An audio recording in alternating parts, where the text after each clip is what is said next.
Mislim, da bom kar začela, ki bojo zamudili, bojo že nekaj vse slišali. Torej, danes vas pozdravim, ime mi je Ina, sem predstavnica Slovensko-ukrajinskega kulturnega društva Ljubljana Kijev in mi že drugič delamo dogodke, konec maja, začetek junija, ki se imenuje Kulturni miks Vošč. Tako jih je več dogodkov, to je pa danes prvič. In bomo danes, da ste najbolj prebrali oglas, pogovarjali o Ukrajini. Preteklo, sedaj, najbolj zgodovinsko, kulturno, pogledali bomo mojo Ukrajino, mojo resno Ukrajino.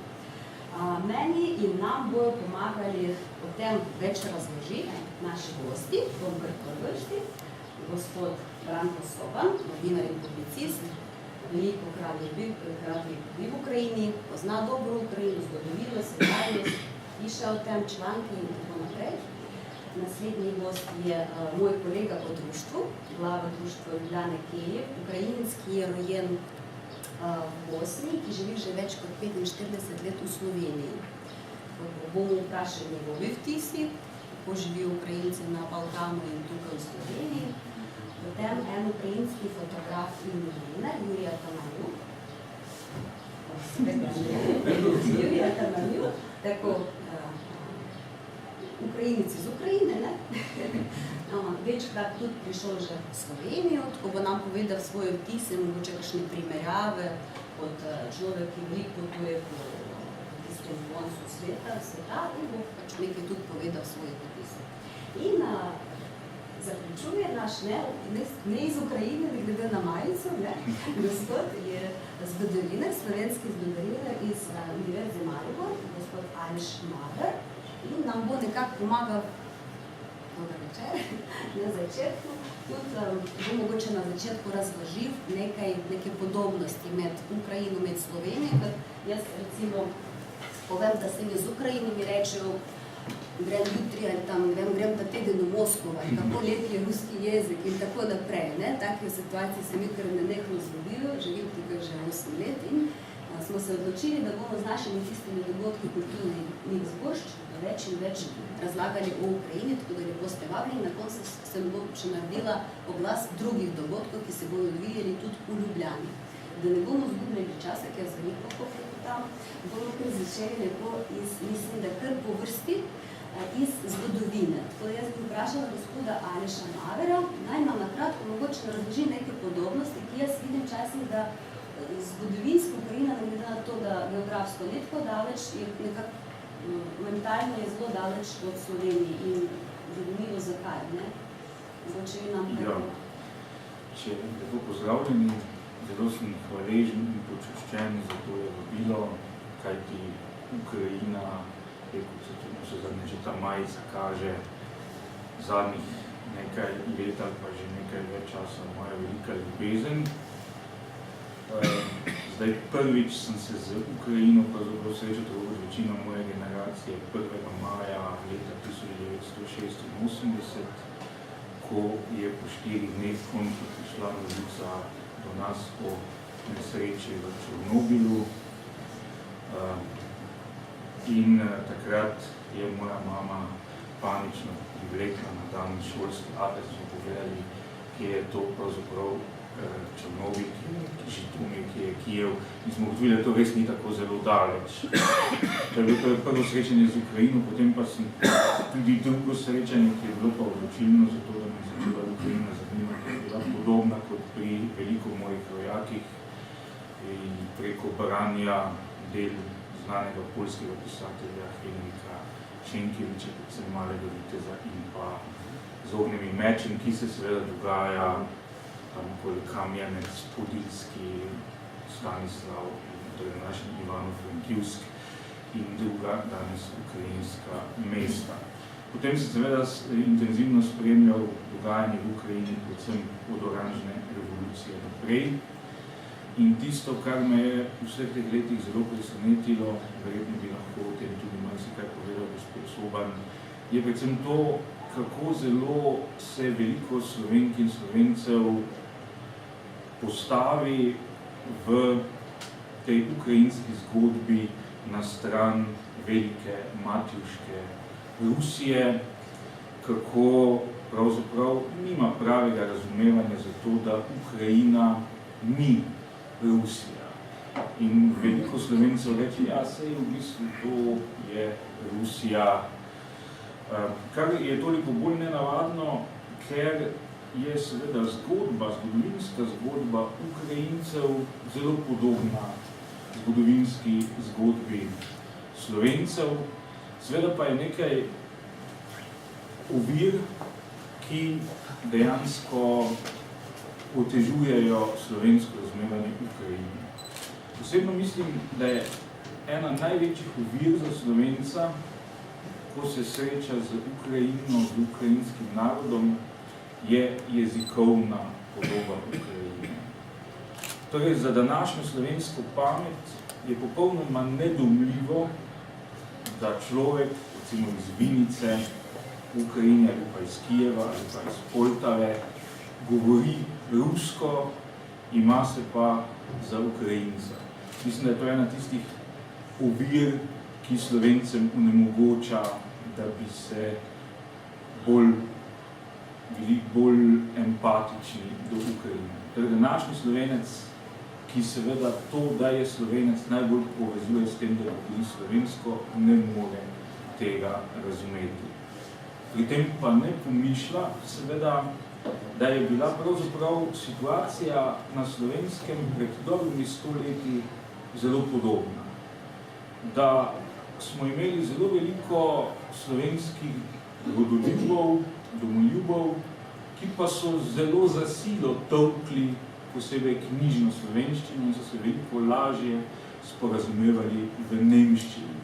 In je pravzaprav se zgodilo na Slovenskem po prvi svetovni vojni, ko je slovenščina prevladala v šolah, točno to, kar se je moralo zgoditi v Ukrajini deloma že po letu 1990 in se deloma dogaja zdaj, ko seveda ukrajinščina končno tudi v inštitucijah dobiva tisto vlogo, ki pravzaprav pripada.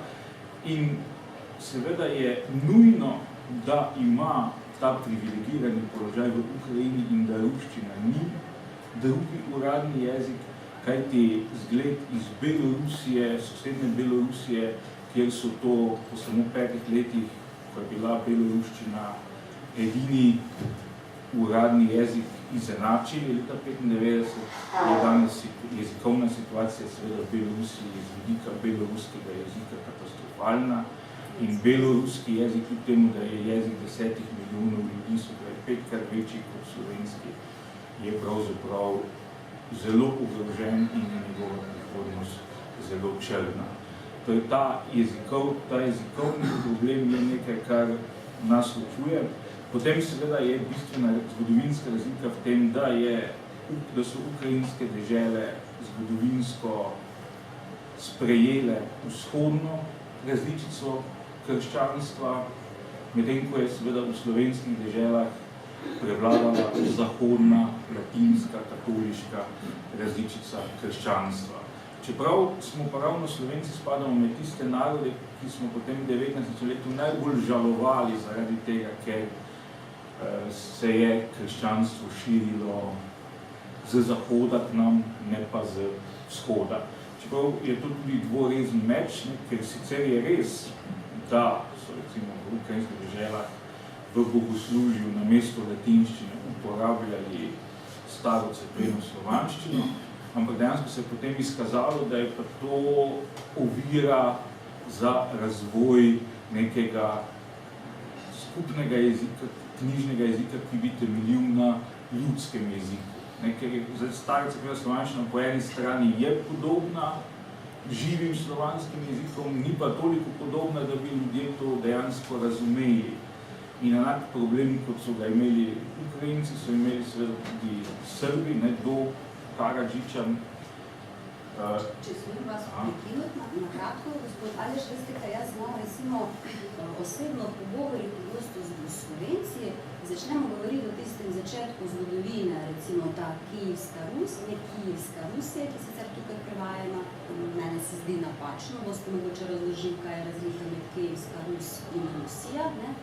In to že od začetka tale, mogoče gre ta napačno mišljenje, ne, in nas spremljajo nekako skupno tisto skupni prostor, ne, in mogoče bi bolj poudarili tiste začetki, od česa se začela tale napačno videnje Ukrajincev kot nekega enega člana skupnega prostora, kar je Rusija, recimo, ne, ker ta beseda Rusija nas nekako povezuje, ne, mogoče tisto Kijevsko Rusijo bi nekako, ne vem, če zanima vas ta tematika ali ne, Kijevska Rusija in bi prišli počasno postopoma, že smo prišli do crkve, do krstitve Kijeva 10.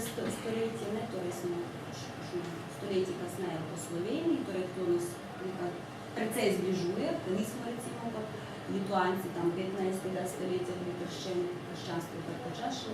Mogoče tisto so se točili bi, da sta tematika Kijevske Rusije, ja. Kijevske Rusije, ne? Ja, se pravi, to, da če pogledamo samo zgodovinsko zavest, je gotovo ena bistvena razlika, ki se vidi, ne, recimo to, kar jaz kot slovenski zgodovinar v Ukrajini takoj opazim, recimo vsako ukrajinsko mesto ima spomenik Mihajla Hruševskega na pomembnem mestu. Torej, res je, da je Hruševski bil nekaj časa tudi predsednik ukrajinske države po prvi svetovni vojni, ampak recimo noben slovenski zgodovinar ne doseže te časti, da bi imel tako velik spomenik v slovenskih mestih.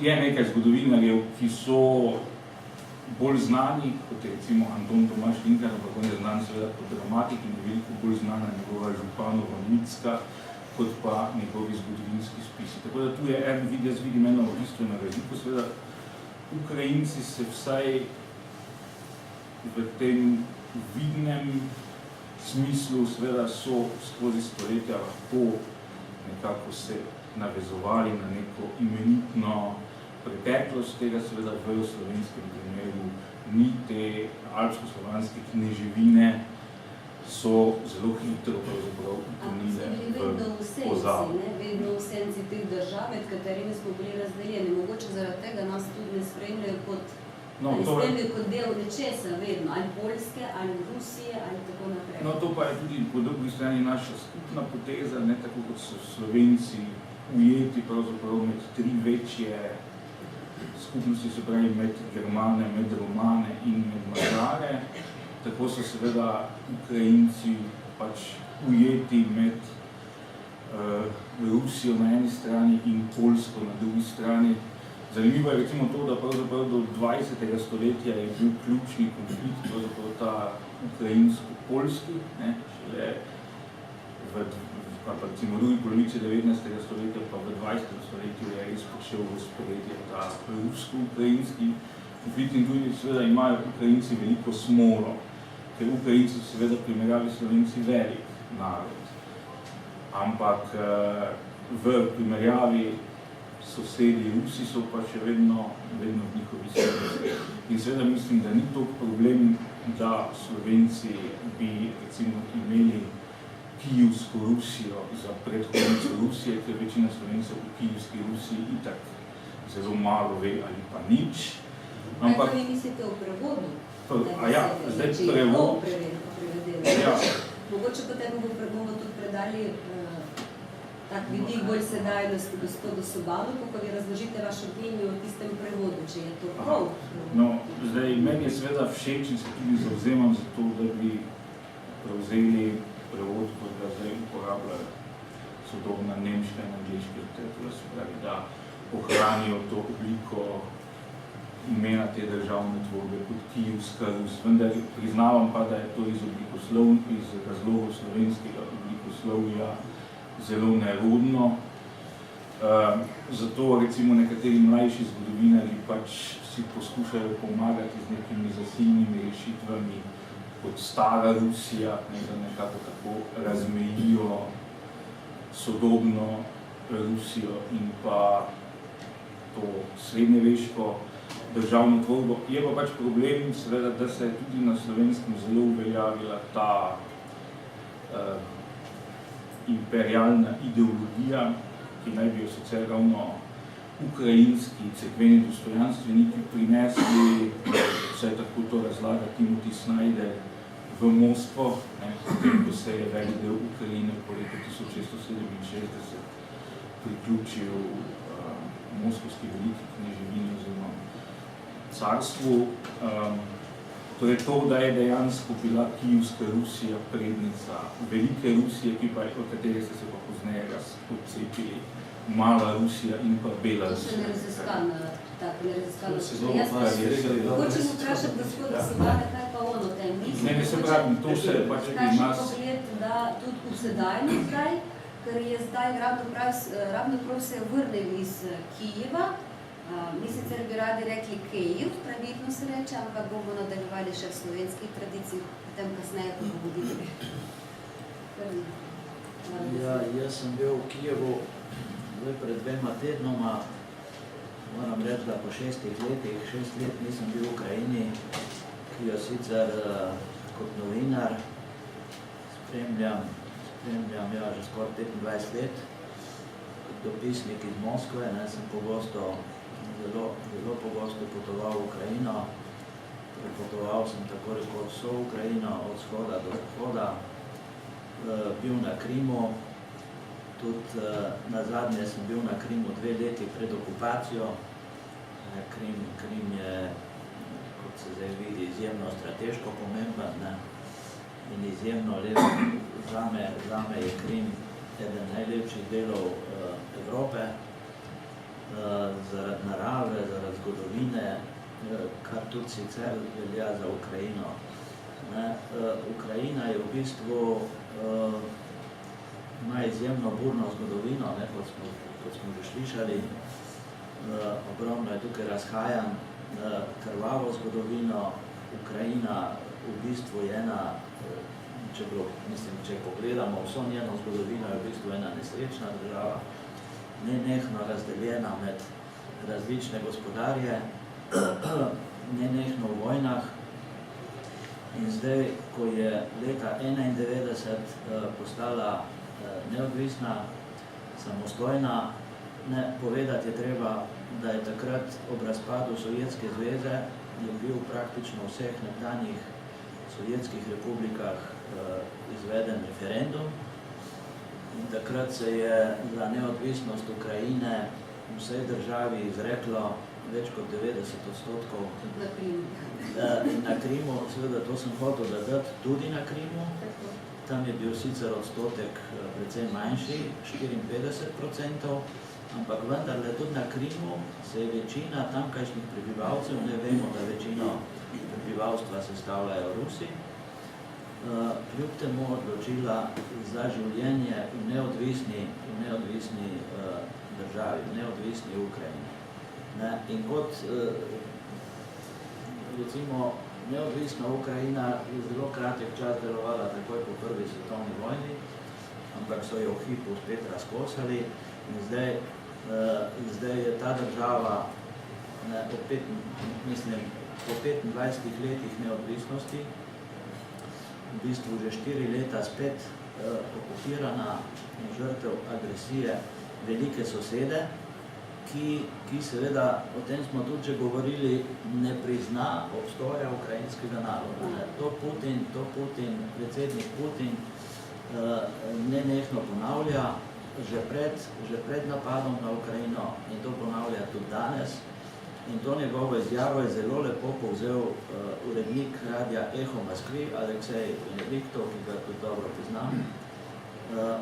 On je zelo slikovito in v bistvu na kratko povedal bistvo te zablode. Pravi, Putin živi v nekih fantazijah in govori, da na vsem območju nekdanje Sovjetske zveze živi samo en narod. To ni res. Putin misli, da so tuje zahodne sile, tukaj predvsem Američani, ta narod nenadoma razdelili na Ruse in Ukrajince, ampak Benediktov pravi, to je zabloda, nikoli ni bilo enega ruskega naroda in ga nikoli ne bo. Poleg ruskega naroda so na območju nekdanje Sovjetske zveze obstajali številni drugi narodi. Eden največjih za Rusi so Ukrajinci. Ne. Zdaj tukaj spet pri teh trditvah Moskve, ne, da Ukrajina ne obstaja kot narod, da ne obstaja kot država, ne, se spet pojavlja en kup paradoksov. Če ni ukrajinskega naroda, odkot potem ukrajinski nacionalisti. Če ni ukrajinskega jezika, kako je potem ruski jezik preganjan v Ukrajini, če ukrajinskega jezika ni. Ne, tukaj Moskva, mislim, ta njena politika do Ukrajine je popolnoma zgrešena. Dolgoročno tukaj Moskva samo izgublja.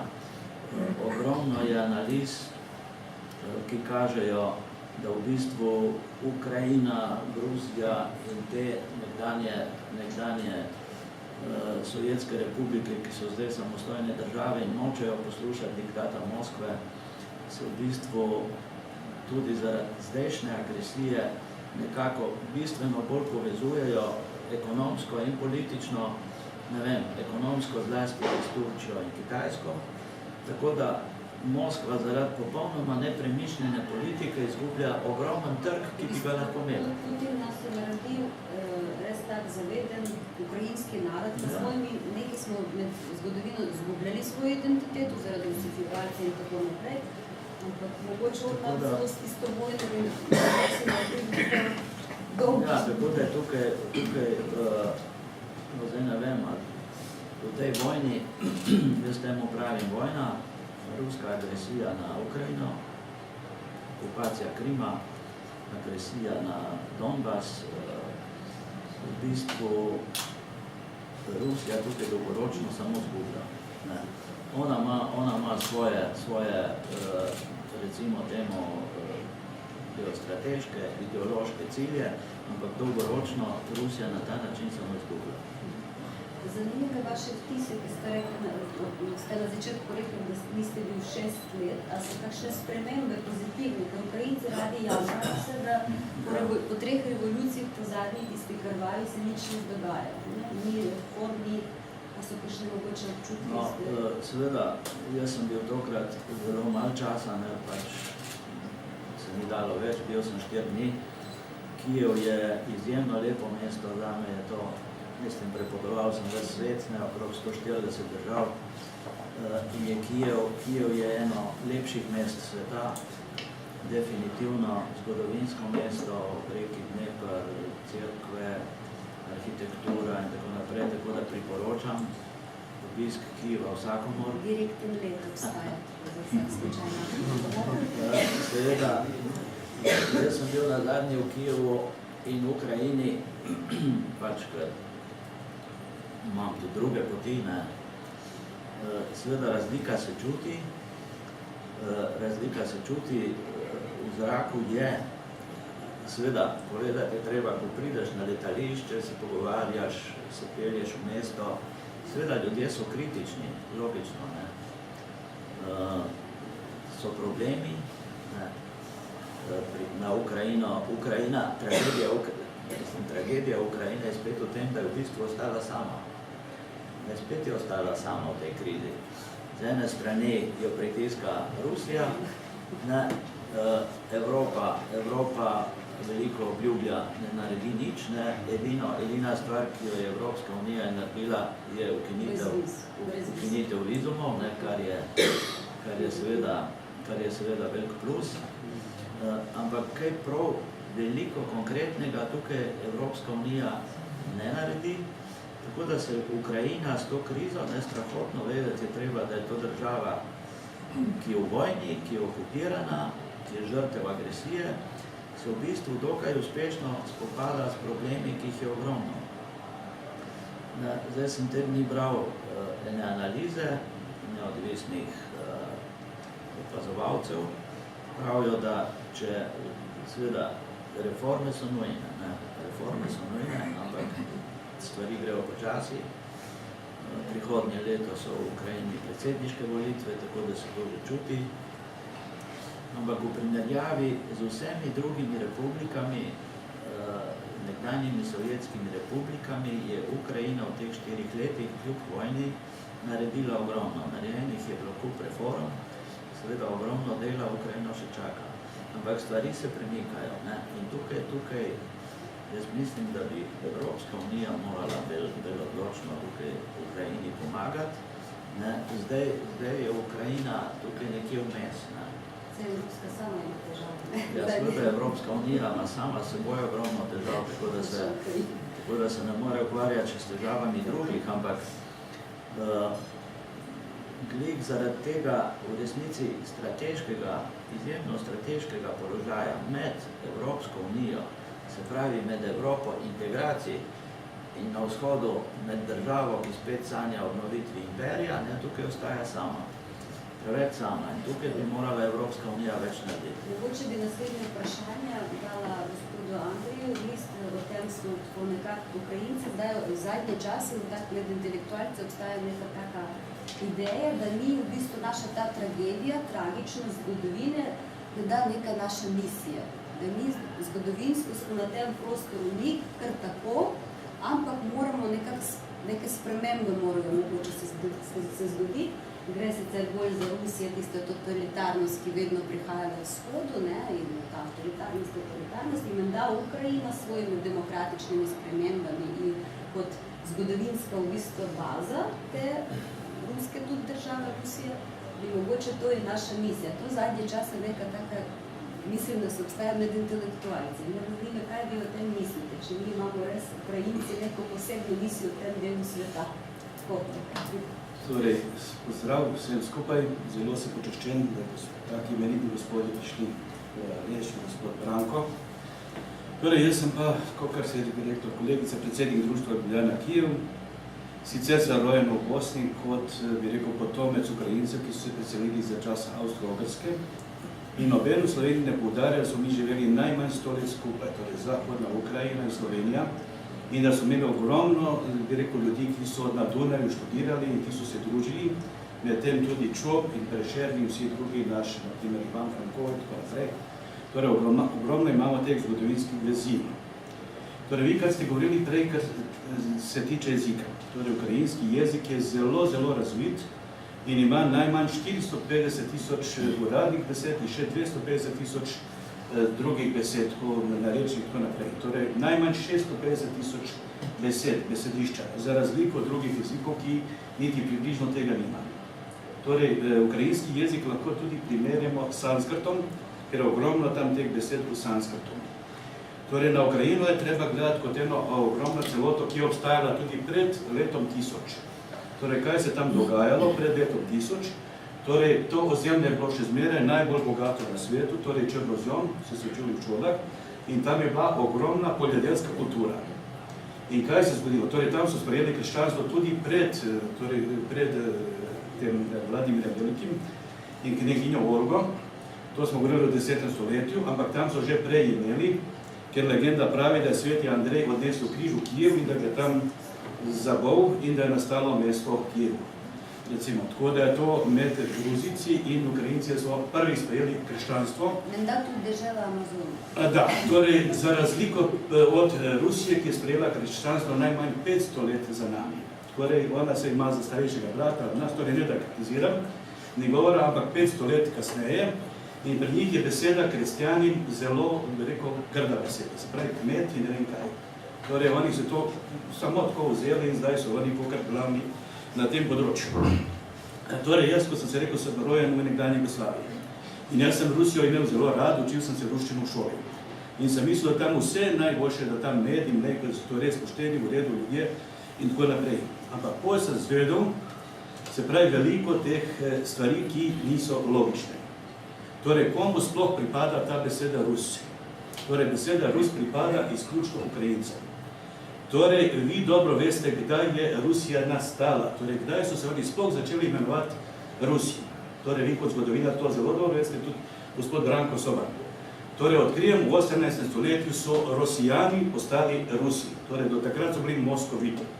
Torej, pogledajte zgodovinske vire, pogledajte vse in boste videli, da nikdar prej se niso bili Rusi, a Bog ne da so bili Rusini ali Rusiči. Če lahko samo Prekinem, zadnjič sem brala zelo zanimivo pričanje Zigmunda Herbersteina, ki je bil kot poslanec v Moskvi, to je 16. stoletja pričanje in tam zelo zanimiva geografska imena. In to, kar gospod reče, zelo podobno, tako da če imate možnost prelistati isto in pogledati knjigo Zigmunda Herbersteina, Moskovski zapiski, priporočam, res je zanimivo. Potem smo govorili o besedi Kijevska Rus. Torej, vi si zamislite en teritorij. Teritorij A, teritorij B. Se pravi, tukaj je Kijevska Rus, ki nekako spostavlja teritorijem zdajšnje Ukrajine do Novgoroda. Ostalo pa je Moskovija na drugi strani. Se pravi, tu so živela slovanska plemena, tu so živeli pa Armeni, Vesi, Čudi, Bog si vedi kaj. Kdo je vse živo tam na tej strani, ne? Torej na teritoriji B, torej teritorij B je Kijevska Rus. Torej, Rusija za nas je najbolj žaljivo, če mi kdo reče Kijevska Rusija. Ker Moskovska Rusija ni nikdar obstajala in nikdar ni bila. Torej, to je zelo žaljiv izraz za mene in to se bom boril na vse kriplje, da se to zbriše iz slovenskih učbenikov. Ker Črnogorci in Hrvati so to zbrisali in pišejo Rus, Kijevska Rus. Potem druga primerjava, torej mesto Kijev, ko je imel zlate kupole, cerkve Svete Sofije, Svetega Andreja, Kijevo-Pečerska lavra, torej 10. stoletje. Kaj mislite, kaj je bilo takrat v Moskvi? Torej, Moskva kot mesto. Kaj mislite? Torej, tam je bilo močvirje in so živeli divji, tako rekoč, tako divji ljudje in plemeni. In od kje oni postanejo potem naši, bi rekel, starejši brati? Oprostite, jaz sem malo tako čustveno, tako da moram se malo govoriti, ampak od kje on mora biti potem brat naš in večji brat in večji Rus od mene. Recimo, jaz sem Rus in isto, kako bi se vi Slovenci počutili, če bi rekli vam, da ste vi živeli v Beogradski Sloveniji. To bi bilo za vas zelo žaljivo, tako kot za mene osebno žaljiva beseda Kijevska Rusija. In to bo naša naloga, torej naslednja leta, da mi to popravimo. To je vaša osebna misija. Moja osebna in jaz sem govorila o splošni. mislim tudi, bi rekel, kar se tiče pravice in pravičnosti in res take, bi rekel, da zmaga enkrat pravica. In da se enkrat reče Bogu, Bog, to si ti, to sem jaz. In tako naprej. In odkje si ti moj starejši brat, odkje sem jaz mlajši brat. In odkje tebi pravica, da vzameš moje ozemlje, da prevzameš mojo zgodovino, da prevzameš vse moje, kar sem jaz prej imel in zdaj je to tvoja kneginja Olga, zdaj je tvoje Jaroslav Mudri, zdaj je tvoja tam, kaj je že ona kraljica, Ana Jaroslavna, se pravi, vse je to Putin gre tja in reče, ja, naša Rusinja, Ana Jaroslavna vam rodila tam kraljen in kraj Franci. Se pravi, Ana Jaroslavna se rodila v Kijevu in Kijev je ukrajinski in Kijev je naš. In tako moramo, mi se na vse kriplje bomo morali, da mi to dokažemo in da dokažemo, da je beseda Rus absolutno povezana z nami, z Ukrajinci. A tam pogledajte druge narode, tam jih okrog 150 narodov, narodnosti in pogledajte tam Dagestani, Tatarstani, Bog si vedi, kaj je tam te Rusi in tako naprej. Torej 80% živi tam v evropskem delu, 20% pa tam na velikih širnih daljavah, tam v Sibiriji in ne vem kje. Da bi bil zanimiv podatek, da v Avstro-Ogrski Ukrajinci se imenovali Rusini, Ruteni. In ta ime Ruteni je bil dokler do 19. stoletja in potem zaradi tega cela zmeda. Kdo so Rusi, kdo so Ruteni, kdo so Ukrajinci. Ker Rusi nikdar ne bojo rekli, da so oni Rusini, Rusiči, ne vem kam. To vse pripada nam, tako kot ta grb in tako naprej in kot Jaroslav Modri in kneginja Olga in knez Vladimir, vse to je vse naše. Zdaj ti gradiš svojo zgodovino, se pravi, mi naredimo 3 nadstropja, ti pa greš tam naprej. In tako moja glavna misel je, da torej Rusije ne bi bilo nikdar brez Ukrajine in Rusije ne bo naprej brez Ukrajine, ker ona nas drži tako v enem smrtonosnem objemu. Torej Rusija se oklepa nas, tako da nikakor ne more ona brez nas, brez Ukrajine in se na vse kriplje želi spet to pokoriti in vzeti pod svojo, bi rekel, okrilje, tako da bi naprej negovali svoje korenine. Jer oni korenine, recimo tako, da bi v Beogradu imeli korenine v Ljubljani. Gospod Aleša, vi mislite, da bojo pustili nam samostojno obstajati? Mogoče malo tale razložiti, zakaj Ruteni, Rusi in potem obstajala beseda Ukrajinci. Potem v 19. stoletju ukrajinski intelektualci, da ne nasprotujejo tisti besedi Rusi, Ruteni, začeli so imenovati Ukrajinci. Tako nekako v Slovenijo, vi ste bili kar Kranjci, Kranjci, pa Slovenija se začela kasneje ta beseda se uporabljati. Torej Ukrajina tudi se začela uporabljati nekje 19. aktivno stoletje, čeprav prvič Prvo omemba je bila v 11. stoletju. V 12. stoletju. Recimo, no, tako. Tako da to bomo, kar gospoda Andreja malo pustili, se pomiriti. Pa bomo mogoče še na koncu gospoda Jurija več vprašali o njegovih vtisih v Sloveniji in tako naprej. Ampak, gospod Ališ, kaj vi mislite o tisti problematiki? Bomo kdaj sprejeti v zgodovini kot samostojni narod ali bomo vedno asociativno nekako z našimi sosedi se povezovali? No, vse jaz sem že na začetku rekel, da smo Ukrajince pač da bodo vedno imeli večjega soseda. To je pač dejstvo. To je zgodovinsko krivično, ampak tako pač je. Jaz pa mislim, da se je v zadnjih 25 letih ta zavest o posebnem ukrajinskem narodu povečala. No, rekel bi, da verjetno je na Slovenskem nekoč obstajala, ravno zaradi te povezave, da smo živeli v skupni habsburški monarhiji. Kot vi ste omenili Matijo Čopa, ki je bil profesor v Lvivu. Potem seveda, recimo, Prešernov sodobnik je bil Taras Ševčenko, to je ena zadeva, ki nas povezuje.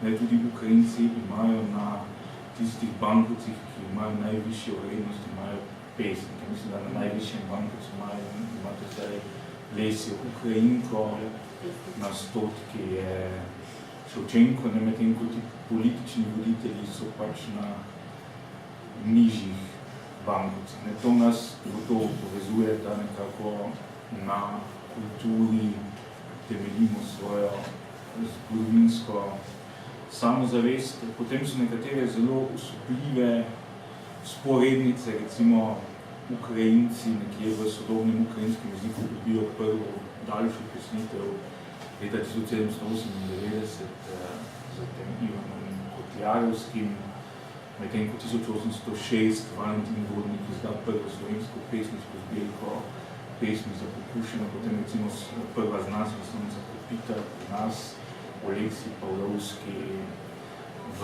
pri Ukrajincih. To so nekatere stvari, ki nas povezujejo. Obojni smo nekako veljali tudi v habsburški monarhiji za zelo zveste cesarju in monarhiji.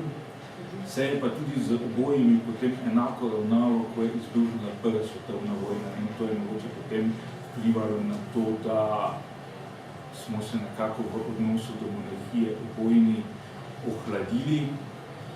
Torej, Ukrajince je zlasti armada avstrijska imela za peto kolono ruskega carstva, kar seveda absolutno Galicijci niso bili. Enako pa je tudi Slovence, zlasti na Štajerskem in Koroškem, dožila, da so v bistvu, da se njihovo srce bije za Srbijo. In takrat je prihajalo tudi do preganjanja, ki nas je povzalo. Potem pa omenimo še to, da je seveda na podobo Ukrajine tik pred drugo svetovno vojno zelo vplivala knjižica Ukrajina joka, avtorja Oleksija Pelipenka, ki govori o obdobju Holodomora. In takrat se mi zdi, da je bila simpatija do Ukrajincev na Slovenskem največja. Seveda tudi o Holodomoru se je že v začetku 30 let v slovenskih medijih poročalo. Žal pa torej danes je dejansko položaj tak, da večina Slovencev te empatije do Ukrajincev verjetno nima. Recimo se mi zdi tudi, da je velika razlika, ko gledajo Slovenci na Katalonce, pa imamo tudi, da se Slovenci glavno identificirajo s Katalonci, ko je ukrajinska zgodba zelo podobna, pa te simpatije ni. Jaz bi rekel, da je tu zelo pomemben faktor, še eden zdaj to, da smo Slovenci nekje od konca 19. stoletja vedno sanjali o tem, da obstaja nekje tam daleč na vzhodu velika slovanska država, ki bo potencialno naša rešiteljica, to je seveda Rusija.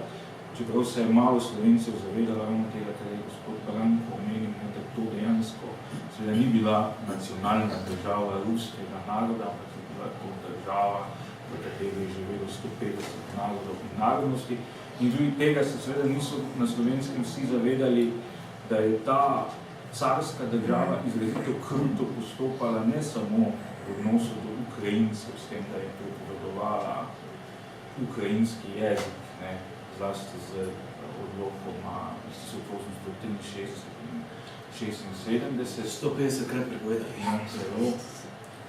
Ampak tudi do Poljakov, ne, recimo ruska carska oblast je seveda izjemno kruto postopala tudi do Poljakov, se pravi tako Slovani in seveda Slovenci na nek način bližji, ker so bili tudi oni katoličani, ampak to so nekako Slovenci odmislili.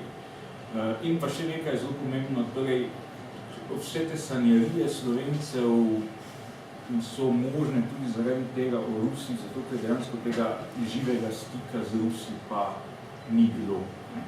Recimo Čehi so bili podobno rusofilski kot nekateri Slovenci, ampak potem, ko je po letu 1948 prišlo do tega dejanskega stika s sovjetsko armado, se je to rusofilstvo ohladilo.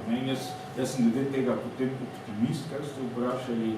Mislim, da s tem, ko ste vi tudi sami rekli, da se dejansko ukrajinska nacionalna zavest se je zelo okrepila v zadnjih 25 letih. Mislim, da smo lahko spremljali, kako se postopoma širi iz Galicije proti vzhodu. Mi smo pri Galiciji, gospod Aleš, da še smemo vas prekinuti, da damo še besedo našemu gostju, prav iz Galicije prihaja, ne? Z Lviva, Jurij. In mogoče jaz bom vprašala Ukrajinše, pa potem nekaj prevedla. Bom vprašala, kakšne on ima občutke. A smo mi podobni, ko smo bili v tisti državi skupni avstro-ugrski, recimo Galičane in Slovenci, ali res ni različni? Što vi думаєте, вони схожі, наприклад, львів'яни, там галичани з словенцями, культурно схожі, багато бачите подібних? Доброго дня. Що стосується схожості? Тобто українщина, коли послухаєте Так. язик. Ну, насамперед хочу сказати, що галичани це не є окремий народ, тому що дехто вважає, що галичани це окремий народ. Насамперед це росіяни так говорять. Знову про росіян будемо. Ну, на жаль, так. Добрий вечір. Я хочу повдарити, да галіціянці, як це чувствуючи? Галіціяни, галіційці, ті са народ наразі, не то пач діл енега народа, ті са українці. Якщо не брати до уваги літературну українську мову, а брати говірку західноукраїнську, то дуже багато слів у західноукраїнській говірці і дуже багато слів у словенській, сербській, хорватській мовах є дуже схожі між собою. Чи не взамен я старослідно, recimo, književni jezik ukrajinski, взамен наразен та діалектичен галіційський, опазив съм на велики skupnih 10 mi imamo prav tisti dialektični галіційський jezik z, recimo, slovenskimi kakšnimi besedi.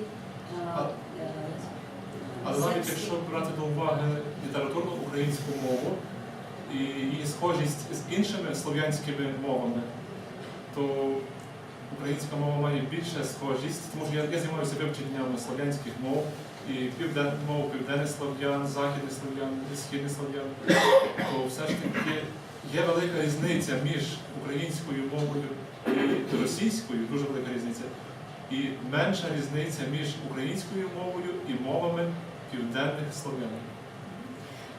Се ukvarjamo v bistvu s slovanstvom na nek način, raziskujem jeziki in tako naprej. Sem opazila, da če vzamemo ukrajinski knjižni jezik, je več skupnega celo recimo z južnoslovanskimi narodi kot recimo s ruščino.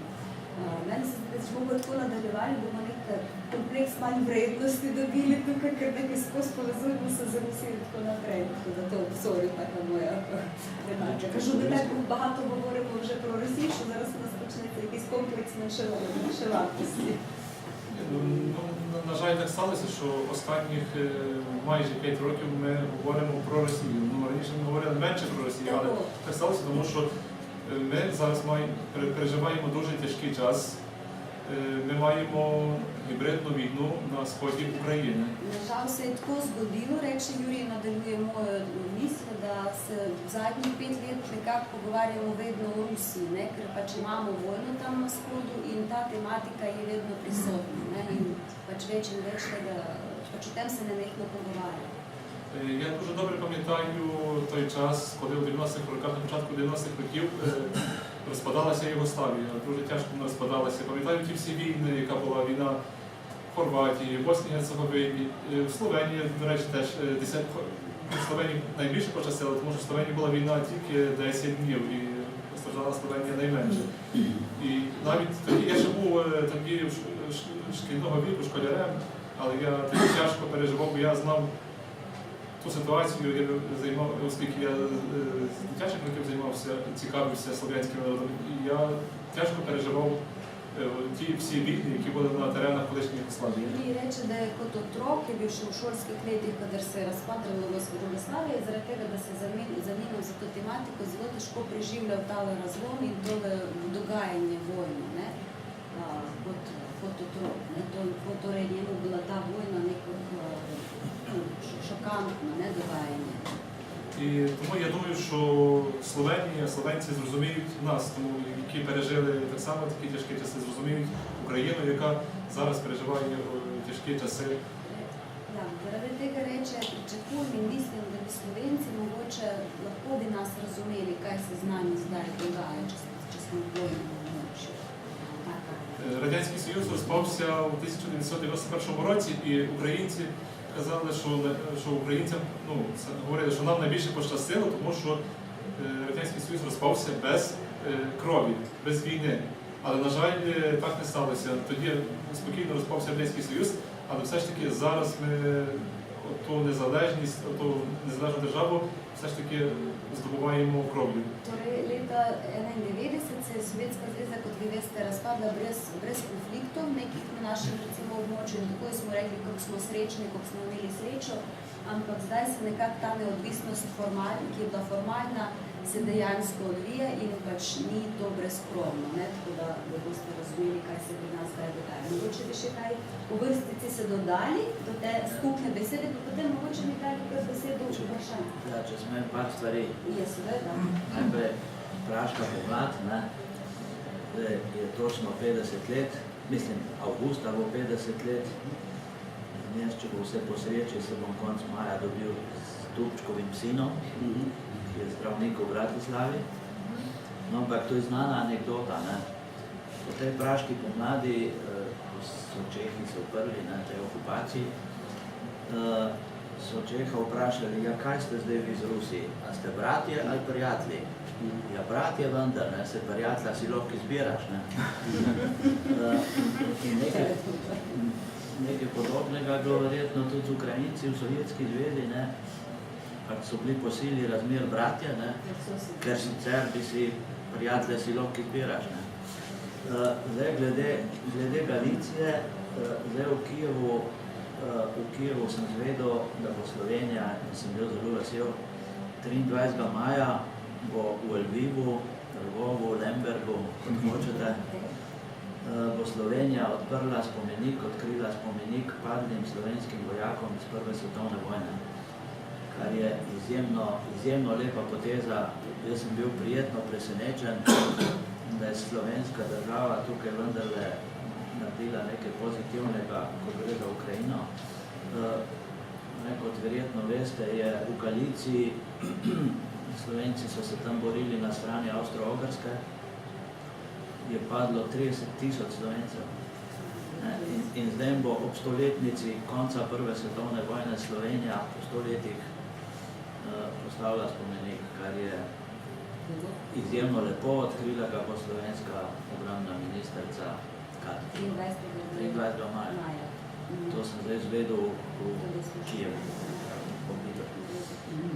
Omenjena je bila Lesja Ukrajinka, ena največjih ukrajinskih pesnic. V Jalti je Lesja Ukrajinka bila prijateljica s Čehovim. Čehov se je zdravil zaradi tuberkuloze, tudi ogromno drugih ruskih pesnikov je prihajalo na Krim po navdih, ne, in kot sem že omenil, tam je izjemno lepa narava. Lesja Ukrajinka je tudi živela v Jalti in je imela v Jalti svoj muzej. Z okupacijo je Rusija muzej Lesje Ukrajinke zaprla in je tam zdaj muzej jaltske zgodovine 19. stoletja. Lesja Ukrajinka je imela spomenik v Balaklavi, prekrasnem fjordu, ki ga uporablja ruska vojska. Tega spomenika ni več. Šlo do Ukrajincev. Ja, tako počne ruska vojska na okupiranih ozemljih, podobno se dogaja povsod, kjer pride.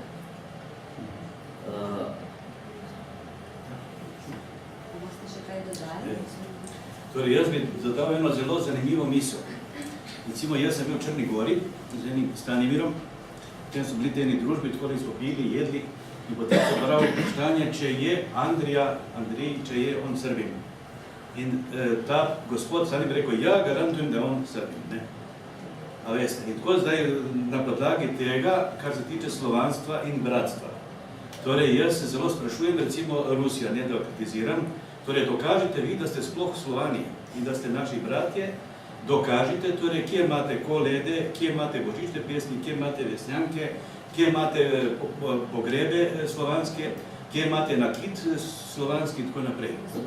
Torej, kje to imate vi? Dokažite vi, da ste vi Slovani. Tako kot se jaz mogu dokazati tam, da sem jaz zdaj garantiral za mene, da sem jaz Srbin, pa nisem, ne. Tako kot Slovenci ne bi verjeli, da je na Andrija Pevka je Slovenc. Čeprav tle živi 45 let in ima res misli tudi ostati tukaj in živeti naprej. Tako da se zahteva dokaži, da si ti to, ker si tako velik in tako pameten in tak velik Slovan in večji brat od mene in boljši, a ubijaš me non-stop, torej najmanj 20-50 milijonov je umrlo od velikega brata. Mogoče zaradi tega, da smo bili pod nekakim vplivom, pa nismo pisali mi zgodovino, za nas so pisali in moram priznati kot Ukrajinka, recimo jaz sem začela z ukrajinsko zgodovino se ukvarjati le zdaj. Torej zdaj, ko sem berem kakšne knjige o ukrajinski zgodovini, čisto na novo vse vidim, ker v šoli nas učili drugače. Knjige so pisali taki, kot so, ne vem, še po sovjetskih kakšnih tistih vzorcih in tako naprej. To moram vam priznati, da mi zdaj tiste po revoluciji zadnjih, revolucija se temu reče dostojanstvo, nažalost tukaj se zore, tako tam se govori, gore rečejo nekijevski režim ali ne vem kako. Veliko Ukrajincev zdaj išče spet svojo identiteto, raziskuje svojo zgodovino in moram priznati, da je veliko ogromno dela. Ne vem, če se mi strinjate, mogoče, da mi tudi dali kakšno besedo, ker zanima, kakšna tematika vas zanima. Neke svoje misli dajemo, ampak mogoče vi imate kakšne vprašanje. Imate kratko vprašanje. V Rešiču je ruska kapelica, večina padli so pa Ukrajinci, kot sem slišal. Zelo velika krivica se zgodila, tako da, ko smo rekli, zahodna Ukrajina je bila na strani Avstro-Ogrske, dočim je bilo tam, ne vem, veliko milijonov ljudi, ki so bili na strani Rusije, zlasti vzhodni del. A tudi v Ukrajini, na zahodnem delu, je bilo ogromno ljudi, ki so simpatizirali z Rusi in sem prav članek, kako so bili tam v teh taboriščih v Avstriji, torej Tellerhof in kako se to reče tam pri Gracu in ne vem koliko. To so bili v bistvu ti Rusi, v bistvu Ruteni, ki so umirali tam na Vršiču in tako naprej. Tako da je absolutno to največja krivica, kar se lahko nam zgodi, da reče, to je ruska, v bistvu ukrajinska, kar dokazuje imena in prijemki. In najhuje to, gospod Branko se verjetno spomni, ena piramida je bila tam in pisalo je tam okrog 100 imen. In ta piramida je izginila in tam piše Sinam Rosiji. Tako kot da bi rekli Slovencem, Sinam Avstriji. Razumete? Prijemki imena so izginili. In zakaj se to dela? Recimo, če ti to imaš to spomenik, če to bilo tam na Vršiču, na tej piramidi, kje so ta imena in prijemki? Torej, to je moje javno vprašanje. Mogoče, če boste dali vprašanje, povejte za koga vprašanje. No, povejte za. Ali kar za vse. Če mogoče še kakšno, ja? Jaz nimam vprašanje, samo povedala bi, ker ste omenili slovenske vojake v Galici. Moj staroče je bil tam in je preživel in se je peš sam vrnil v Slovenijo. Rekel je, da je preživel zaradi dobrih ljudi Ukrajincev. Strašno so pomagali zlasti Slovencem, avstrijskim vojakom, ne toliko ne. Slovenci so pa, tisti, ki so ušli, so preživeli zaradi tega, ker so jim povsod je rekel, so naletele dobre ljudi.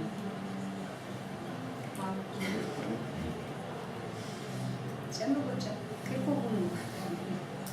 Vse so veliko peleli, gospod Branko se bo prišel iz Primorske, gospod Ališ iz Maribora, in boste vi pustili brez vprašanja. Hvala z Ukrajine. Ja, lahko bi, Izgljiva, tak? če lahko bi posebno da je 20% smo še učencev ostali, se tako Darja, lahko mačka bolj na glas? No, mislim, nismo posebno menila tega, da je samo 20% Ukrajincev ostalo, tega, da so komunisti z slovenski večino pokrati se tako doma. Holodomor in tako naprej. Pa še kako so tiste ljudi zbrali, ki so bili pesniki, ki so ljudska začila in neko se zbrali z tega konca, da so kulturni in vse če bi kdo proti Ja, težko holodomor bi kdo kaj povedal. Franko je najbolj. Jura mogoče ni. Holodomor, kaj holodomor je, da se zadešalo neki відбитки на українській історії, скільки на Я жертв. вам скажу, що власне теперішня війна, яка в Україні, це є так само наслідки того голодомору, тому що голодомор не був у Західній Україні, в тому краї, де я народився. Хочу вам повідати, se mi zdi, da tale vojna, ki zdaj pri nas se dogaja, mogoče je tudi posledica holodomora. Recimo pri meni, v moji rojstni deželi, tam v Gorici, ni bilo holodomora, ker je bila to del druge države, ne Sovjetske zveze. Так, голодомор був в центральній і східній Україні. Torej, holodomor je bil v centralni in vzhodni Ukrajini. Зараз війна відбувається в Донецькій і Луганській області. І саме в цих областях найбільше загинуло людей під час голодомору.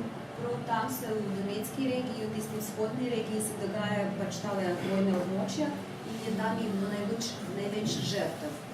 І після того, коли там загинуло мільйони людей у цьому краї, туди, в ті ж області, завезли велику кількість росіян, але не просто росіян, не еліту російську, але завезли російських злочинців, які сиділи в тюрмах.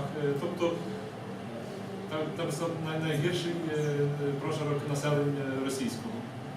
Torej, potem, ko so tiste hiše spraznili, ne vem, če to vi veste, so bili prazne hiše v vaseh, ne, cele vasi so bili prazne in so nas zaseljevali večinoma Rusija, Belorusija, ljudje, ne, niso to pač bili navadni neki ljudje, včasih tudi nekaj imeli ozadje, kako bi se bilo kriminalno, recimo tale industrijske cone in tako naprej, velike mesta, ne, tako da tam je v bistvu to potem mogoče postalo zelo mešano, mislim, etnično postalo drugačno, ne. І там zdaj imamo tale konflikt. І для того, щоб підтвердити те, що я кажу, щоб не думали, що я просто нападаю на Росію, маю претензії до Росії, що я критикую. Просто така статистика. Донецька область. Кількість, якщо брати по кількості в'язниць. В Донецькій області 35 в'язниць. В Київській області 10 в'язниць. Тобто це свідчить про те, що... Jaz nočem napadati Rusije, ne vem, nekaj težiti v Rusiji. Hočem samo povedati recimo statistiko za zapore. Recimo vzamemo zapore. V Donetski regiji je bilo 35 zaporov, v Kijevski recimo regiji samo 10. Ne? Torej, to, ja, jaz hočem samo dodati do Jurija, da pri nas je bilo taka znana stereotipna, da na Donbasu je bilo veliko takih, to je bilo kriminalni regiji, ne? Znani kriminalni, ne vem, mogoče kdo iz Donbasa se opravičujem, ampak to je tak stereotip je bil, ne? Je bilo nevarno območje, mogoče nekaj dodati. Jaz bi tukaj, to je ena izjemno tragična zgodba, ne se piše veliko, še danes se ne ve točno, koliko je žrtev holodomora, ne govori se od 3 do 8 milijonov, prava številka bo verjetno nekje vmes, ker v bistvu ni dokumentov, ne? Ni v arhivih, ni dokumentov o ljudeh, ki so pomrli, ne? To so ljudje ležali po ulicah. Ne? Vsi vejo, kaj je holodomor, ne? To je bila umetna lakota. Umetno povzročena lakota, ki ta zgodba se je dogajala sredi 30-ih let. Takrat je bil proces kolektivizacije, pobirali so žito, živino po vaseh so primeri, ko nekateri partijski funkcionarji tega niso hoteli početi, ker so videli, da bo, če ljudem pobereš kravo, pobereš vse žito, bodo ljudje umrli. Nekateri so vrgli partijsko izkaznico na mizo, so rekli, jaz tega ne bom počel. In potem je pa Stalin pritisnil silovito, to je razumel kot nek upor. Nasploh je imel Stalin, no to je treba reči, če hočemo razumeti današnjo Putinovo politiko do Ukrajine, je treba najprej poznati Stalinovo politiko do Ukrajine. Brez tega, brez poznavanja zgodovine, se današnje ukrajinske krize ne da razumeti. Stalin je imel z Ukrajino zelo slabe izkušnje. Zajne slabe. Ja, ko se je Ukrajina po koncu Prve svetovne vojne, leta 17 po oktobrski revoluciji, ko je postala za eno leto samostojna država, je bil takrat Stalin komisar za nacionalnosti. In mu je zelo ostala v spominu ta ukrajinska samostojnost, ki jo je hotel na vsak način kasneje zatreti v kali, in holodomor je bil en tak poskus discipliniranja, krvavega discipliniranja neposlušnih Ukrajincev. To discipliniranje se je končalo z genocidom, če je 5 milijonov mrtvih. Žal priznalo je 14 držav, se mi zdi. Samo, da je problem, mislim, tle zadeva štima, Stalin je bil Rus. Ne morate zdaj podpisati Stalin ruskih zločinov, ne? Rus je bil. Stalin je bil šef države. Ampak ne Rusi, vsi je šef Sovjetske zveze, ne bo Putinovski imperialist, ne? To zdaj ima tako, ne? Zdaj govorimo o zgodovinsko gledamo, tle nekaj ne štima, ne? To ni v redu. Ne, zgodovinsko vse štima. Dajte si kaj prebrati. Vsaka potvorba. Dajte si kaj prebrati. Zdaj malo zagovarja Stalina, ne? Paralele treba. Ne moramo zdaj pripisati vse zelo v Ukrajini Rusom, če krati trdimo prvič, da Rusov ni, ne? In drugič, da v bistvu je začetnik tega preganjanja, oziroma tisti, ki ga je pripeljal do vrhunca Stalin, ki sploh ni bil Rus. Mogoče tudi bila, ne, hočem reči to, da mogoče bila tudi tista politična opcija, ki jo je Stalin zagovarjal, ki je tle nič namenjal, nekako da tega sploh ne bi bilo, bila za nekaj kriva, ne da? Katera politična opcija? Stalin ni pripadal nobeni stranki. Ne vem, kaj hočete povedati. Zelo dobra knjiga je šla prav za vas, gospod, priporočam, Red Famine od Anne Applebaum, zelo predkratko. Dobila je zadnjič nagrado, sem pozabila. V angleščini. V angleščini, tudi so intervjuji na YouTubeu, zelo lepo to se razloži v angleškem jeziku, so Anne Applebaum. Tako, veliko raziskuje vzhodni počtale Rusijo, Ukrajino, raziskuje in veliko delala z arhivi KGB-je, kot so bili odprti in poznajo številke, vse to napisano. Zadnjič je šla knjiga, zelo izgleda, naredila tako neko revolucijo, ker potem se ne piše. In je tudi en film, ki zadnjič je šel kanadski film, Bitter Harvest, Grenka žetva.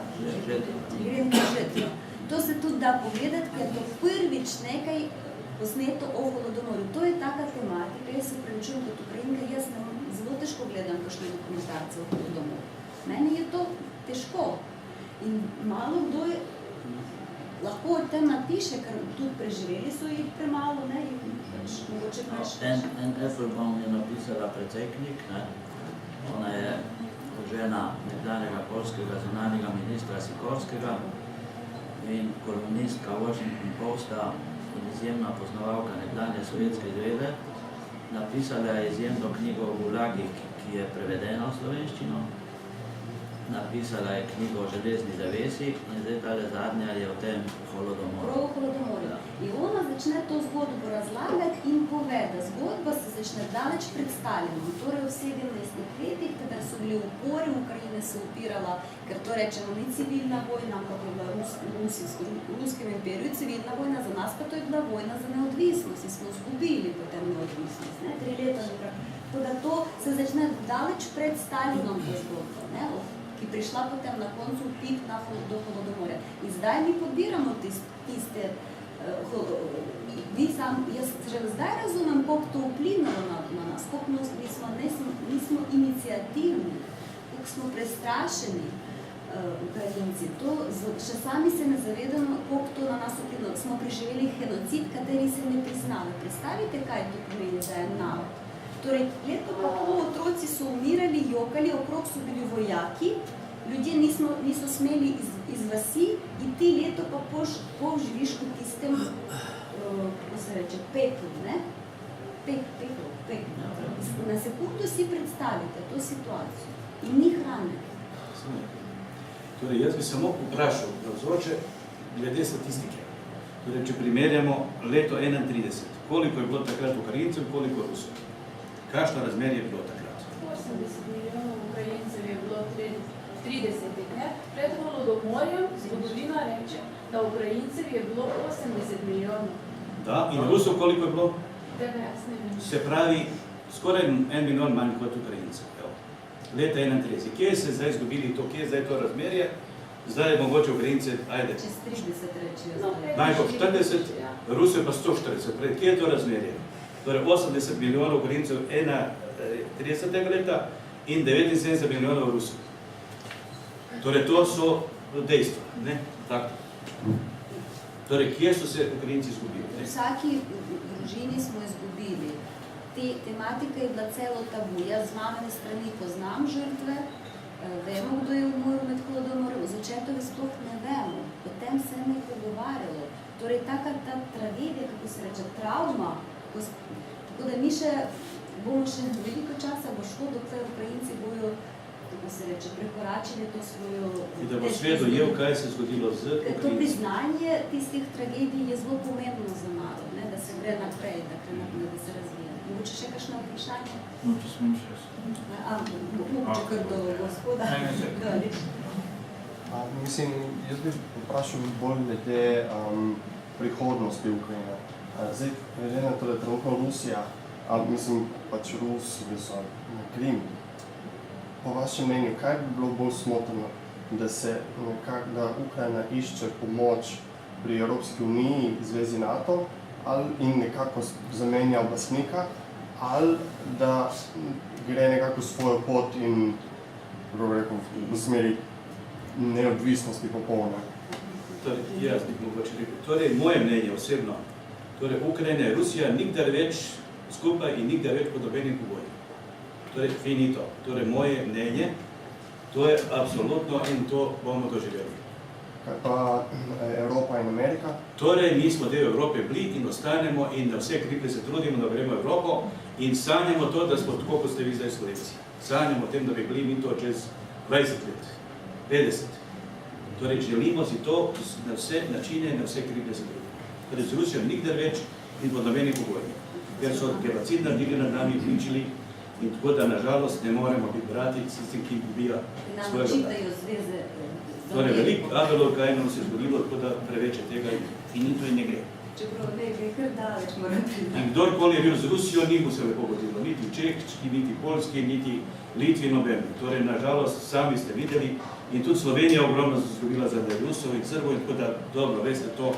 Torej, Slovenija je bilo najmanj 20 milijonov, zdaj, če bi se borili tako bolj zavzeto, če bi imeli več sreče, torej tudi Slovencev malo, 2 milijona, to je velika tragedija, torej tako bogat jezik, tako kulturni ljudje, tako razviti in vse živo, torej jaz sem študiral slovenščino, tako da je neverjetno, kaj vse imate, ampak vas je premalo in nekako se je zgubilo in ste pustili, da vas nekako asimilirajo, da podjagnijo in tako naprej. Torej tega Ukrajina ne bo dovolila in zdaj gre svoj pot, ne glede na ceno in ne glede. Kakšna so pa trenutna demografska gibanja, ker to na koncu čez 50 let bo odločalo? Odločanje, torej Ukrajince, najmanj 20 milijonov v tujini, v diaspori. In to je zelo zagrizena diaspora, ki govori ukrajinskim jezikom in tudi v Ukrajini se giblja na to, da se uvede ponovno ukrajinščina, ker 300 let je bilo preveč rusifikacije, torej to se zdaj uvaja in jaz sem trdno prepričan, da bo Ukrajina govorila spet ukrajinsko in da bo, pa naj ostane kogarkoli, naj vzamejo, ker če pa Ukrajina mora biti in bo ostala in pač bo zaživela in pripadla, da bo tisto, ki je ravno pripadla. Vprašanje je poprečna starost, ženske, moški in prirast ukrajinskega prebivalstva. Dobro, to bi mogoče Juriju bilo, da jaz to. Демографічний, як не змінюється криза, статистика, жіночий вік середній Ljudje, Що ви знали? молодих, старих. Ну, на жаль, є Демографічна криза в нас є демографія. На жаль, така є проблема, що в Україні зараз тяжка економічна ситуація і дуже велика кількість української молоді виїжджає за кордон, зокрема в Європу, в Америку, в Австралію. Ja imamo tu problematiko zaradi ekonomske krize, ker veliko mladih ljudi odhaja. Evropa, Amerika, Avstralija in tako naprej. Ja, є криза. І дуже велика кількість пенсіонерів у нас, тобто, ну, Tako i preveč starejših ljudi, tako da je ekonomsko zelo težka zdaj naprej ta situacija, ker pač ni tistih delavcev, ki bi potem plačali pokojnine in tako naprej. Ja. To imate prav. Ja. Ampak ne pomeni, da se ne bojo vrnili, ker tam je res, če je hotel Hitler imel Vaterland in če so hoteli Avstrijci, torej tudi vrne se tam, kjer tako kot Slovenci ne gre, on se vrne vedno za svoje ognjišče. Torej gre kot lesi se vrača, tako se bo tudi Ukrajinec vrnil, tako da ne gre. Pa jaz tudi razmišljam, da gremo v Lviv lepo in tam On redno hodi, tako če hočete še leto do penzije. 4 prostora so v avtu, tako da se prijavi s gospodom Andrijem, bo lepo razvršil vse. Lepo dvakrat in planiramo dolgo živeti. Če smem, ne, Ivan Frankone, ukrajinski pisatelj, ki smo ga že omenjali, zahoda Ukrajine, je pred skoraj 100 leti vzkliknil, tudi tukaj je Evropa. Ukrajina je del Evrope.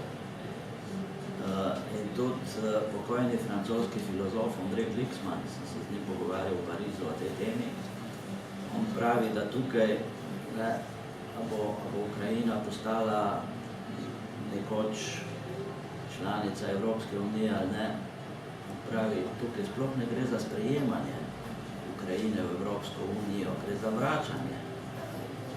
Ukrajina je bila del Evrope od nekdaj, bila je del Avstro-Ogrske. In tudi Ukrajinci, Euromajdan, revolucija na Majdanu.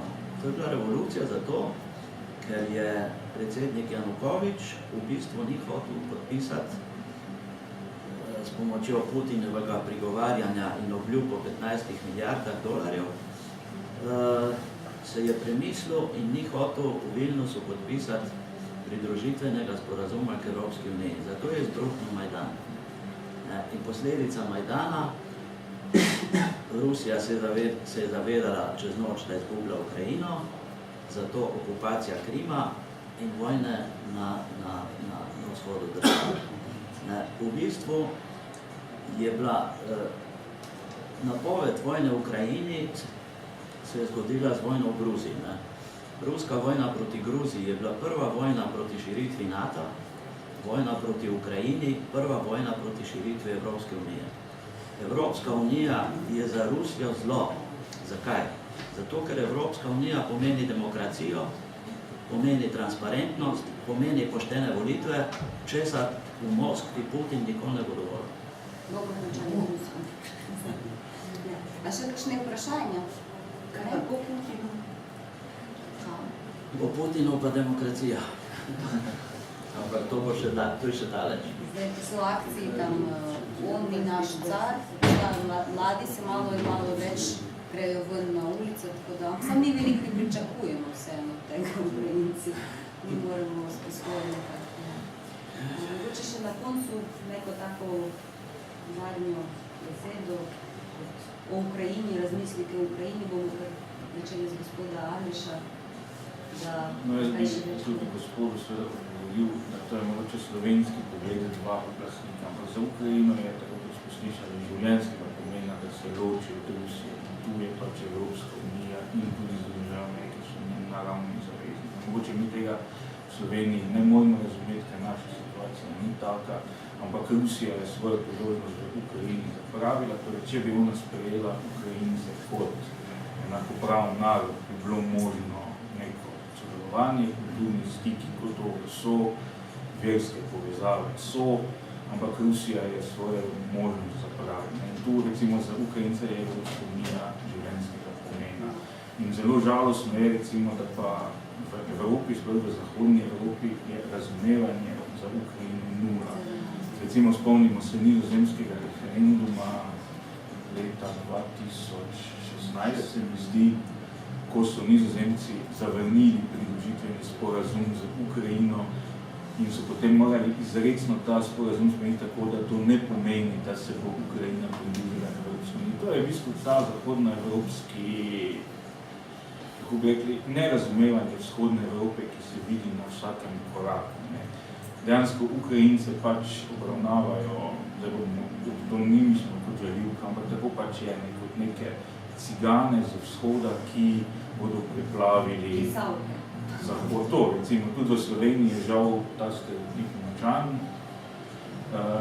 In to se je pokazalo že po oranžni revoluciji, negativno lahko se je dodati oranžni šal okoli vratu, težko pa kaj konkretnega narediti.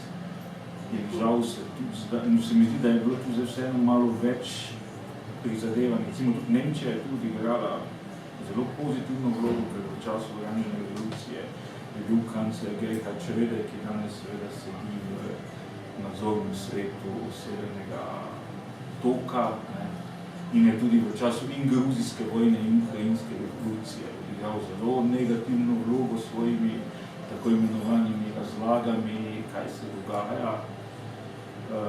To nerazumevanje je seveda problem in če to bi dodal, seveda mislim, da je tudi pravno en slovenski komentator zapisal skoraj prve smrtne žrtve za evropsko idejo so padle na Majdanu.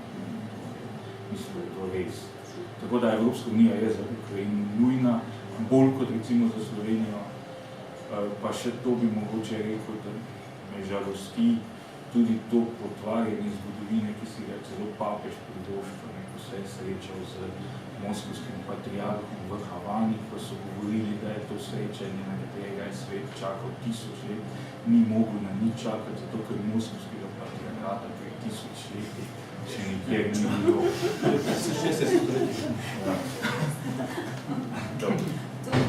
Take spet poudarja, bolj na glas. A ja, pa še mogoče to res, da Stalin ni bil Rus, ampak Sovjetska zveza, oziroma da je vse res partijska elita, ne se je po tej prvi fazi po revoluciji, ko je bila njena strategija ravno, da v bistvu ta ruski carizem nekako postavi v drugi plan in zato spodbujala razvoj posameznih narodov, med nekem trenutku, da bilo priznani 192 narodnih skupnosti, se je pa potem v 30 letih ravno pod Stalinom, ne glede na to, da je bil Gruzijec, se pa je naslonila ravno na ta ruski imperializem in se je začela s politiko rusifikacije, ki je tudi uničila dejansko ukrajinsko kulturno elito v vzhodni Ukrajini. Tako da to je res, da v bistvu je današnja vojna je posledica holodomora in pa tega uničenja elite. Mogoče nam, Jurij, z vami zaključimo še potem več. Mogoče še svoje razmislite o prihodnosti Ukrajine. Ukrajina je od 91. leta neodvisna samostojna država, ki takama sama pravico odločati o svoji usodi. Ne pa Moskva. Mislim, to je temelj. Ukrajina bo sama odločila o svoji poti. Ukrajinci so se v bistvu plebiscitarno odločili za evropsko prihodnost in tukaj treba Ukrajini pomagati. Samo tega si želimo, pravičnosti, pravice, miru in da nas razumejo in da vidijo resnično zgodovino. Neč drugega. Samo da se reče Bog in bomo zelo srečni ljudje. Torej, sami si bomo pomagali, ni treba, nikdar ne boste videli Ukrajinca, da nekje prosi na ulici ali karkoli. Torej, prosimo samo za razumevanje in za, recimo, dosledno spoštovanje zgodovine, ki se res zgodila. Torej, ne živeti v neki usporedni realnosti in govoriti nekaj, kar ni bilo in kar se ni zgodilo. In ne graditi hišo na temeljih drugih narodov in narodnosti. To je moje mnenje. Останнє слово, якісь, може, думки про майбутнє або взагалі якісь ваші? Я хочу ще зазначити, що Росія воює не тільки зброєю, а Росія воює ще і за допомогою пропаганди. І це є дуже велика зброя, можливо, більше як танки. Хочем додати, da v bistvu tudi težava je tem, da Rusija ne vojuje samo s tanki, ampak tudi s propagando. Hočem sam dodati do besed gospoda Jurija, da prav zaradi tega mi naredimo te dogodke. Ne? Začeli smo te dogodke, kulturni miks Boršč, in se imenovali to tako Boršč, da nam odvzamejo, to rečejo temu ruska juha. In zaradi tega smo dali to ime tako, da se vidi. Tako da to namen naših dogodkov. Hvala Bogu, so se nam odzvali, je to res zelo se zahvaljujem, da ste nam se odzvali na to. Tako da zdaj bojo še, potem na koncu bom povedala, ne id, potem še nekaj nas čakajo hrana ukrajinska, tako da ne id, zdaj povedam, čakajte še malo. Власне, хочу ще продовжити. І ця пропаганда насамперед йде за допомогою засобів масової інформації і за допомогою церкви, як не дивно. А в Україні є присутній московський патріархат. І ця пропаганда настільки є сильна, що навіть велика кількість українців вірить у цю пропаганду. Пропаганда є тако мощна і йде через, recimo, skozi мас-медіа, і туди ціло через церкви. Recimo, в Україні ми маємо два патріархати, київський і московський патріархат, коли там люди uporabljajo церкви за спорочила, з тих пропагандистичних порочила, і ціло в Україні людей, які так маємо війну, це туди під впливом те пропаганди людей, не?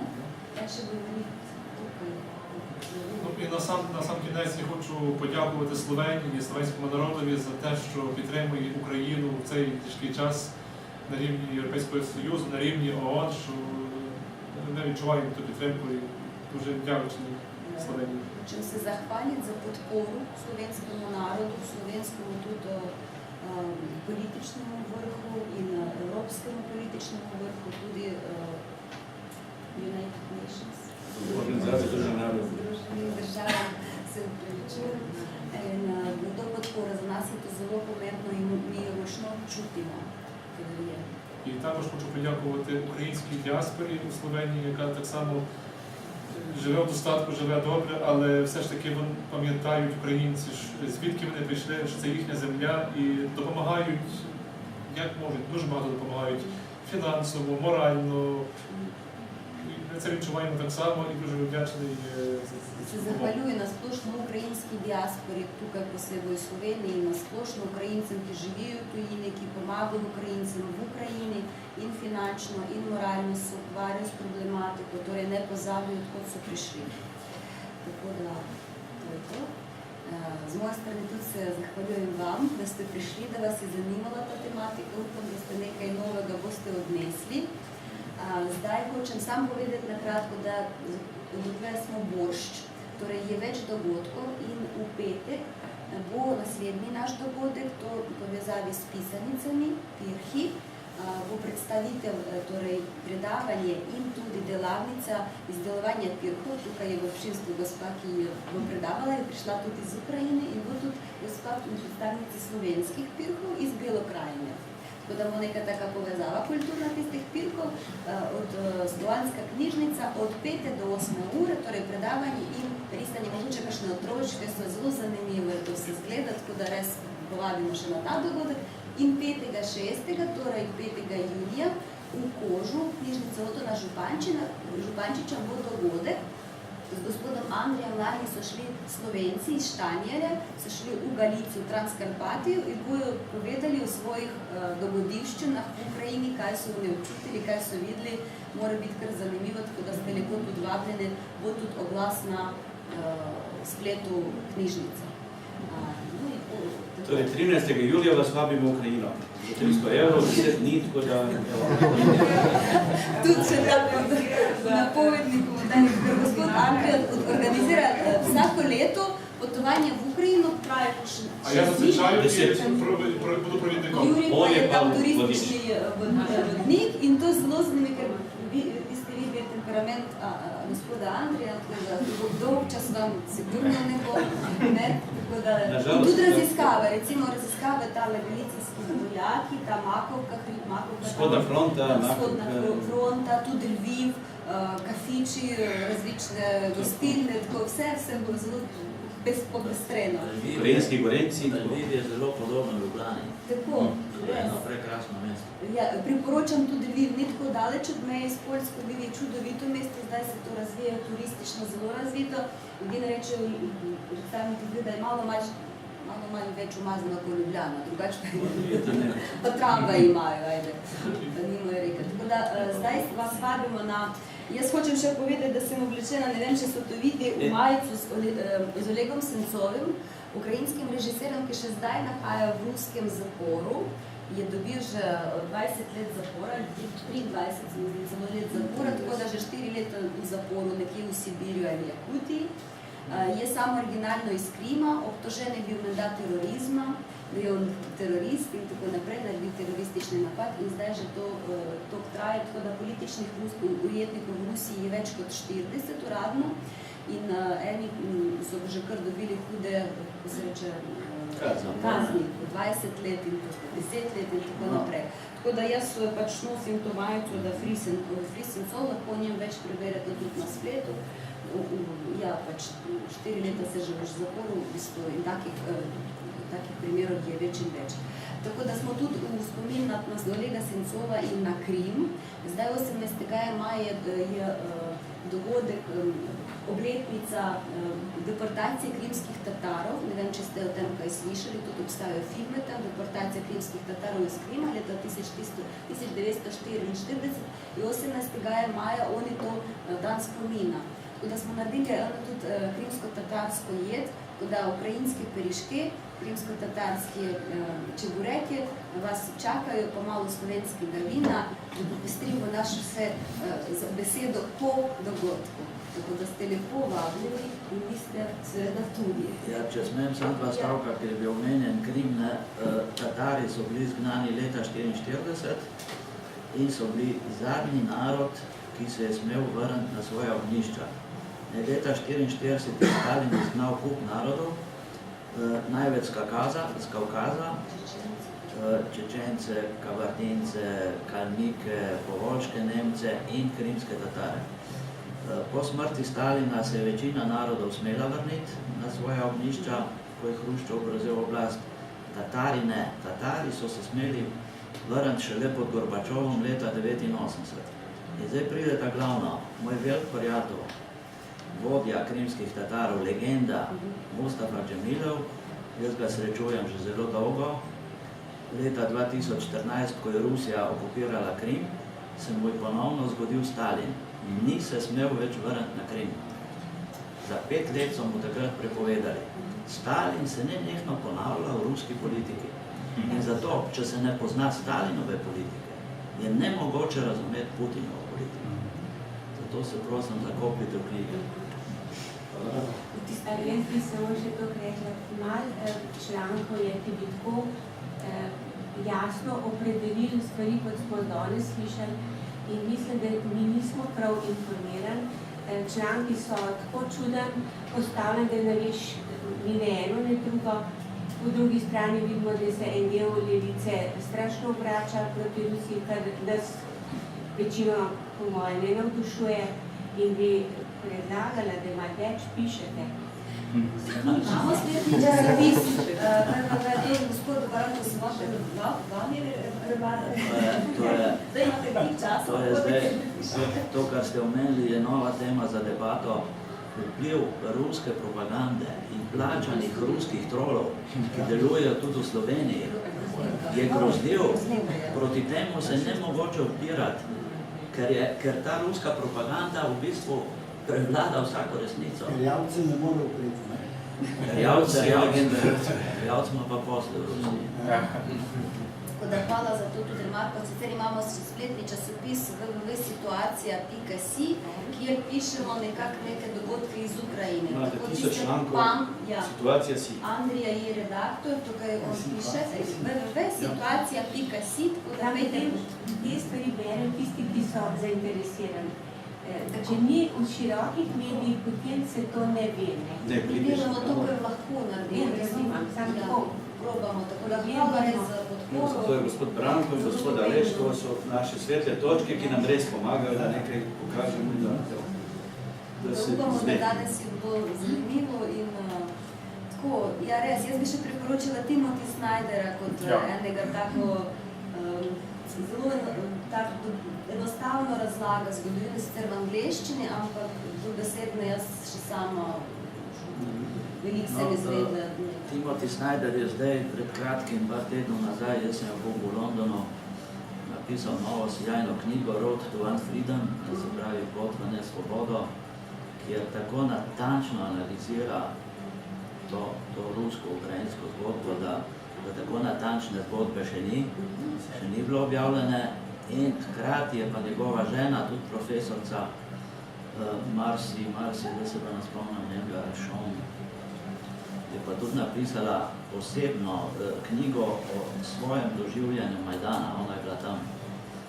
Tako da je to en par zgodovinarjev, ki v bistvu svet seznanja z resnico o dogajanjih v Ukrajini mimo ruske propagande, ki je uničujoča. Imamo slovenščino prevedeno nekaj tega Andreja Krkova, neki Rusno,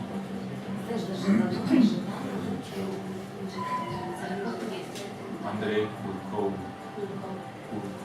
Andrukovič, da je dobil nagrado Vilenico, Andrukovič in Ljubka, dva Ukrajinca sta dobila letos nagrade, tako smo zelo veseli, da bo tudi prišel, Andrukovič bo spet prišel v okviru Vilenice na Srednične. Danes so bile neke prireditve z Ukrajinci, neke slikari, v Švicariji je bilo z nekimi Ukrajinci, tako da malo po malo, tako da upamo več, več bomo dobivali nagrade, pa bomo več prihajali. Tako da hvala, da ste prišli in lepo ste povabljeni na kakšno besedo, pa na kakšen dirižov, čevapčič, če bo rekel.